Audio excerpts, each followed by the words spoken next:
cukai perkhidmatan lain, cukai import lain, cukai excise lain. Dia membuat perbezaan setiap barangan mengikut adakah barangan import, barangan buatan tempatan dan sebagainya. Inilah contoh-contoh barangan yang kita seringkali gunakan dan kita dah pun bayar, cuma kita tak dimaklumkan. Okey, seterusnya cukai perkhidmatan. Tadi semua yang cukai barangan Sekarang ni cukai perkhidmatan. Yang tuan-tuan puan yang sedar dan tanpa sedar, Astro ke atau apa-apa semua, bila dah dikenakan sebenarnya dah pun dibayar.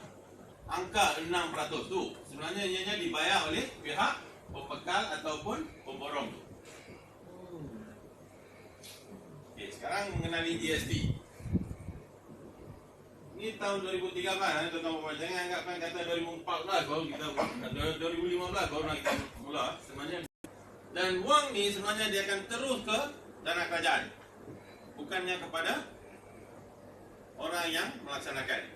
Dia ada dua bentuk, yang mana yang satu akan diambil oleh pihak orang yang memberikan perkhidmatan tersebut, dan satu lagi kepada kerajaan.